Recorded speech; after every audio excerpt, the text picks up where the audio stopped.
Salut à tous, donc aujourd'hui comme vous pouvez le voir le cadre a changé puisque j'ai quelques petits soucis électriques cette fois-ci et du coup je peux pas mettre le projecteur à ma chambre, donc je me suis dit je vais changer de pièce. Donc là on est dans mon salon, dans un salon on va dire, et donc je vais vous filmer mes favoris de l'année 2013, le meilleur de l'année 2013. Donc autant vous dire qu'il y a juste une tonne de trucs et j'ai deux grosses bassines, donc je vais essayer d'y aller. Et j'ai décidé volontairement de ne pas publier les favoris du mois, juste publier ces favoris là puisque ça aurait fait peut-être un petit peu trop et peut-être que la plupart des produits j'en aurais déjà parlé ce mois-ci. Je vous en parlerai le mois suivant, vous inquiétez pas. Et voilà, c'est volontaire, j'ai demandé sur Twitter et la plupart d'entre vous étaient ok pour juste filmer la partie 2013. Et voilà, c'est le genre de vidéo qu'on fait qu'une fois par an, donc ça aurait été dommage de passer à côté, je pense. Donc avant toute chose, bien sûr, je tenais à vous souhaiter une très très bonne année 2014, qu'elle soit synonyme de bonheur, de santé, de succès dans tout ce que vous entreprendrez, que ce soit dans tous vos projets personnels, vie professionnelle, etc. et que vous épanouirez au mieux. Je vous souhaite tout ce qu'il y a de mieux à souhaiter en cette nouvelle année et j'espère que voilà, ce sera une année de plus passée à mes côtés. Je vous remercie encore d'être là. Pour moi, cette année risque d'être synonyme de grands changements, en espérant que ce soit très positif et je le partagerai avec vous, bien entendu. Donc ça, j'y reviendrai plus tard. Mais voilà, une très très bonne année à vous tous. Je suis vraiment très blanche, j'ai l'impression dans le retour écran, mais il y a une grande baie vitrée, donc du coup l'éclairage là pour le coup il est costaud. Donc voilà, je suis pas aussi blanche en réalité, en plus de rouge à lèvres, ça contraste. Bref, donc je vais commencer avec les produits teints et plus précisément les bases. Donc ce sont tous les produits qui m'ont le plus séduite cette année. Donc j'ai commencé avec celle de chez Hourglass puisque c'est probablement ma base préférée de toutes. C'est une base qui est siliconée mais pas autant siliconée que la plupart des bases puisque c'est la seule base siliconée qui ne m'a donné aucun bouton et ça je tiens à le préciser parce que la plupart des bases siliconées ou des bases tout court me donnent toujours quelques petits boutons et c'est jamais très agréable. Je sais qu'on est beaucoup dans ce cas-là et celle-ci elle est malheureusement introuvable en France. Il y a moyen de passer par eBay ou Sephora, via Shipito, etc. C'est vrai que c'est galère de s'en procurer mais si vous avez la chance et que vous avez un petit budget pour cette base et voilà, vous en cherchez une vraiment excellente, celle-ci vaut le détour. Elle fait un effet peau photoshopé littéralement, ça fout absolument tout, ça ne donne pas de boutons, ça améliore la qualité du fond de teint, la tenue, c'est juste de la magie. La deuxième, c'est une de chez Burberry, dont je vous ai déjà parlé. Et là, c'est une base qui est satinée, donc qui a un rendu glowy, au contraire de celle-ci qui a un fini plutôt mat. Celle-ci, c'est tout le contraire et je l'utilise vraiment pour les grandes occasions, on va dire, parce que déjà elle est très chère, elle est très difficile à trouver, encore une fois. Le packaging est dément, mais surtout c'est l'effet le plus joli que je connaisse. Et j'en ai essayé des bases satinées, mais celle-ci c'est juste le plus joli effet glowy que j'ai essayé, vraiment. Ça fait un effet lumineux mais pas pailleté. Pour les fonds de teint j'en ai 3, j'ai pas pu en choisir moins, c'est vraiment difficile parce que c'est quelque chose que j'aime aussi beaucoup essayer, mais si je devais en retenir 3, ce serait ceci. Donc tout d'abord la crème teintée de Laura Mercier qui est plus une nouveauté pour moi, je la connais depuis un petit moment. Je l'ai terminée et je l'ai rachetée lors de mon séjour à Londres parce que c'est pour moi la meilleure crème teintée qu'il existe. C'est ce que je porte aujourd'hui d'ailleurs. Ça fait de suite un teint unifié et c'est ce que j'aime avec cette crème. Elle donne pas de boutons, elle fait un teint unifié, lumineux, radieux et par contre elle n'apporte pas beaucoup de couvrance mais c'est la crème teintée que je préfère, que ce soit en été ou en hiver. C'est vraiment pour moi Laura Mercier, c'est la reine du teint parfait et c'est pas pour rien. Là, le second produit, c'est le fond de teint de chez Giorgio Armani. J'ai hésité à le mettre et puis comme j'ai pas vous présenté le Vitamin Aqua de Chanel qui est mon fond de teint préféré de tous les temps, mais que j'ai terminé donc je n'ai plus, je me suis dit je vais le remplacer par celui-ci puisque l'effet est quasiment le même. C'est un fond de teint à fini lumineux, glowy et que j'aime vraiment beaucoup. Et ensuite, dans une rubrique plus abordable, il y a l'eau de teint de L'Oréal que j'ai tout autant adoré. C'est un produit qui m'a beaucoup surpris, je ne m'attendais pas du tout à un tel résultat. C'est très couvrant alors que c'est très liquide et très peu épais sur la peau. C'est ça que j'aime, qui m'a surpris. C'est la couvrance alors que la texture est incroyablement légère et ça j'ai adoré. c'est le fait que ça unifie de suite, que ça fasse un teint mat à semi-mat. Donc je vous parle souvent de ma quête de la poudre matifiante parfaite. Et j'en essaie, je crois que je dois en essayer une chaque mois, peut-être un peu plus, peut-être un peu moins selon les mois, mais vraiment j'en ai essayé beaucoup cette année. Et finalement, celle que je retiens, c'est celle que j'ai depuis longtemps maintenant. Et voilà, je reviens toujours à celle-là, c'est celle de chez Laura Mercier, c'est la poudre libre translucide. Il en reste pas des masses d'ailleurs et je la rachèterai sans aucune hésitation. C'est pour moi finalement la poudre qui me convient le mieux et j'ai beau en essayer d'autres. J'aimerais en trouver une compacte en fait, parce que c'est vrai que la poudre libre, elle est géniale, mais quand on part et tout, c'est pas forcément le truc le plus pratique à utiliser. C'est une poudre qui est très légère, donc translucide, qui ne va pas apporter de la couvrance supplémentaire ou une teinte supplémentaire, mais qui va apporter de la matité, qui va fixer votre teint, et c'est la poudre qui matifie le mieux selon moi, et elle est tellement légère qu'on la sent absolument pas sur la peau, elle ne se voit absolument pas. C'est juste pour moi la meilleure sur le marché, et je sais combien j'en ai testé. Par contre, faites attention, si vous êtes intéressé, il y en a une autre poudre libre chez Laura Mercier, mais colorée, et c'est pas du tout la même. Moi, la première fois, je me suis fait avoir, et ça, c'est la translucide, donc elle est toute blanche. Ensuite, on passe à l'anti-cerne, et là, c'est pas une grande surprise, j'ai pas du tout hésité, et c'est un produit que j'ai aussi découvert durant mon swap avec Addison, puisque c'est l'anti-cerne de chez Coverlier Leolé, c'est le Simply Ageless, et c'est un anti-cerne qui, je pense, dure une vie, parce que je n'utilise que lui à chaque fois que je me maquille, depuis que je l'ai reçu, et je l'ai beaucoup entamé, mais il en reste énormément, et c'est, je pense, un produit qui dure vraiment une éternité. Et ce que j'aime beaucoup avec cet anti-cerne, c'est que déjà il ne finit pas dans les plis, il tient très bien, il apporte la couvrance nécessaire, mais après j'ai pas des cernes hyper prononcées, j'ai pas de poche, donc ça c'est chouette, c'est pas un gros problème on va dire.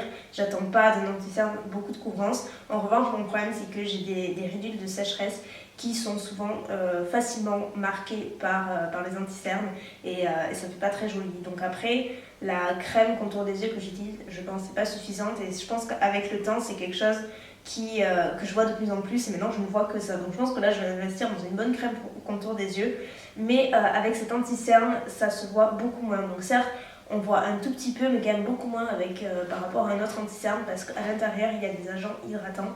Donc, mais en plus, ce que j'aime, c'est que malgré qu'il y ait des agents hydratants, ça n'altère pas la tenue de l'anti-cerne, ça ne vide pas dans les plis et ça c'est très chouette. Donc c'est un produit que j'adore, il en faut très peu en plus. Donc ouais, super produit. Et pour les correcteurs, c'est un produit que j'ai découvert récemment, entre guillemets, puisque c'est un produit que en fait, je connais depuis bien longtemps, que j'avais acheté il y a plusieurs années. Et en fait, c'est l'anti-cerne Boeing de chez Benefit. J'avais acheté il y a quelques années et je ne l'avais pas du tout aimé en anti-cerne parce que justement, pour moi, enfin sur moi en tout cas, il filait dans les plis et ça faisait pas très joli. Enfin sur moi, je n'aimais pas du tout. Et là, j'ai eu l'occasion de le retester. Et pareil, sur un anti-cerne, ça passe pas, c'est toujours le même problème. En revanche, en tant que correcteur, il est génial parce qu'il est hyper couvrant et il couvre vraiment les rougeurs, les imperfections, c'est magique. Et moi qui cherche un bon correcteur, voilà, c'est un anti-cerne qui fait l'affaire. Donc pour les sourcils, pour moi la révélation ça a été les produits Anastasia cette année. Je vous en ai parlé, reparlé, donc je ne vais pas m'éterniser, mais c'est pour moi vraiment la reine des sourcils parfaits, vraiment. Et mes produits chouchou, c'est tout d'abord la poudre duo pour à sourcils. Donc là moi j'ai la teinte brunette, vous avez une teinte plus claire et une teinte plus foncée. J'utilise la teinte plus foncée et d'ailleurs pour vous dire je l'aime tellement que je l'ai racheté je crois il y a 1 mois ou 2 mois, quelque chose comme ça, parce que je me suis dit il va vite se creuser, et bien pas du tout, certes il se creuse mais on voit pas encore le pan dessous, donc c'est cool. Et j'en ai un autre en backup du coup. Et l'autre produit Anastasia, c'est le gel à sourcils transparent qui fait des miracles. Ensuite, il discipline les sourcils, il n'apporte pas de teinte supplémentaire, il fait pas lac, fixé, cartonné, ça j'aime bien. Et puis alors, ça peut tenir les sourcils du matin au soir, donc ça c'est super. Et ça dure vraiment une éternité, donc c'est top. Et toujours pour les sourcils, je ne pouvais pas ne pas le mentionner, même si c'est plus récent, mais il est top. C'est le Gimme Brow de Benefit, qui est un petit gel à sourcils teinté qui remplace en fait la poudre à sourcils lorsque j'utilise pas la Anastasia. J'utilise juste ça et j'ai fait un article sur le blog, j'essaierai de penser à vous le mettre en barre d'infos. Et du coup, quand vous avez vraiment très peu de temps le matin, que vous n'avez pas forcément envie de passer 5 minutes à chaque sourcil, mais que vous avez envie quand même de les restructurer un minimum, ça c'est un must. En bronzer, ça a été super difficile parce que j'en aime beaucoup. Et finalement, je me suis dirigée vers le bronzer cuit de chez ELF en teinte numéro 3. Je l'ai utilisé dans pas mal de mes vidéos, je pense que vous l'avez vu plusieurs fois. Et c'est un bronzer que j'aime vraiment beaucoup parce qu'il a vraiment une jolie teinte. Il est subtil mais assez pigmenté quand même. Il n'est pas trop pigmenté mais il manque pas de pigmentation non plus. C'est vraiment un juste milieu qui me correspond parfaitement. La teinte me correspond très bien. C'est la troisième, mais vous en avez 4 je crois, 4 ou 5. Il est pas mat, il est un petit peu satiné, mais il est pas pailleté donc ça se voit pas. Après ça fait un effet juste en bonne santé que j'aime vraiment beaucoup. C'est vraiment très joli bronzer. Ensuite on va passer au blush et là ça a été une torture parce que je me rends compte que j'en aime vraiment beaucoup et c'est difficile de n'en choisir qu'un ou vraiment très peu sur une année.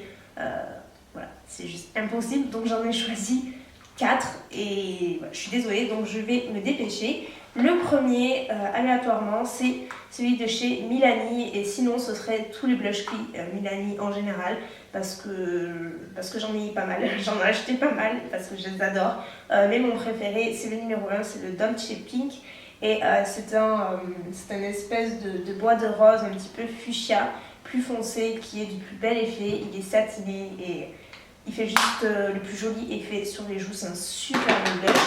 Ensuite, un autre de chez NYX qui s'appelle Pinched et qui est un petit peu dans les mêmes tonalités de rose pêche, un petit peu framboise avec des éclats dorés. Ce petit blush là qui paye pas de mine comme ça, mais la couleur est juste super belle.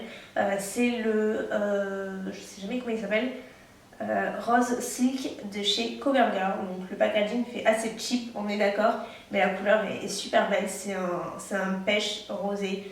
Hyper joli. Le fait qu'il soit un petit peu en longueur, c'est un peu mal fichu pour l'attraper, mais bon, ça passe quand même et c'est un de mes blushs préférés. C'est le plus joli pêche que je possède en tout cas, même si le packaging est moyen, la couleur est super belle.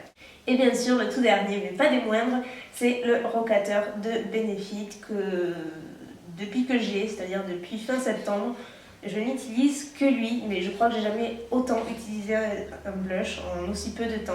C'est une couleur rose avec des éclats dorés. Il est du plus bel effet, je l'ai encore aujourd'hui. Et ce que j'aime avec ce blush, c'est qu'il va avec n'importe quoi.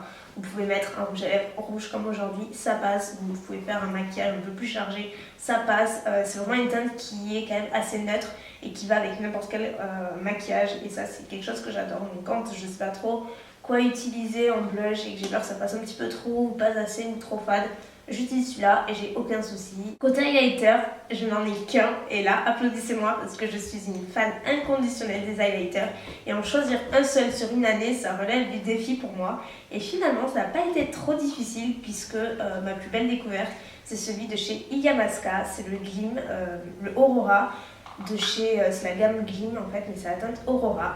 Et c'est un blush, un highlighter crème, alors que je suis pas très friande des highlighters crème.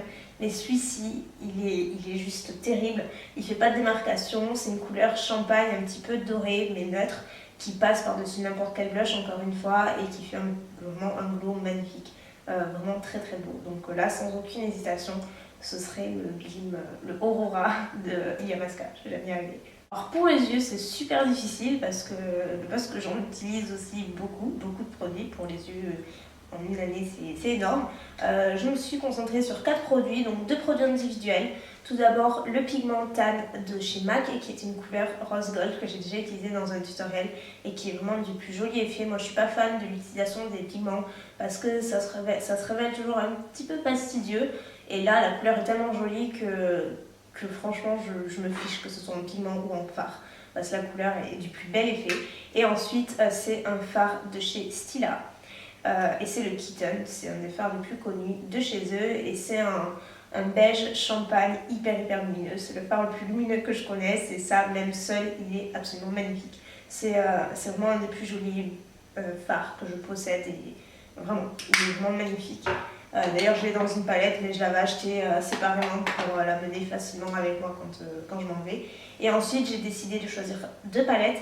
Donc la première c'est la Naked Basic de Urban Decay qui est composée de plusieurs fards, il y en a 5 je crois, non 6 fards mat, enfin un peu plus satiné, mais en gros c'est des fards mat. Donc tout à fait basique et neutre et voilà, rien d'exceptionnel, mais super pratique pour tous les jours. C'est une palette compacte et facile à emporter. Et bien entendu, la dernière et pas des moindres, grosse surprise, la Lorac Pro Palette, qui est ma palette préférée, et voilà, je vous saoule avec et je suis désolée, mais je ne peux pas m'en empêcher. C'est vraiment pour moi sans aucune hésitation un de mes produits préférés et de loin de l'année, puisque si vous ne l'avez pas déjà vu, ça m'étonnerait si vous êtes habitué à la chaîne.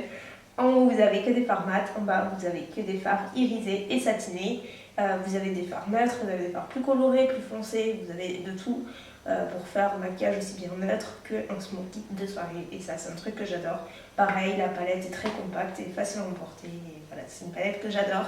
On me demande très souvent comment je l'ai eu. C'est une de mes abonnées, d'ailleurs si tu passes par là je te fais des très gros bisous et je te remercie encore 1000 fois, qui me l'avait envoyé des États-Unis. Sinon vous pouvez passer par eBay US ou sur Sephora en passant par Shipito.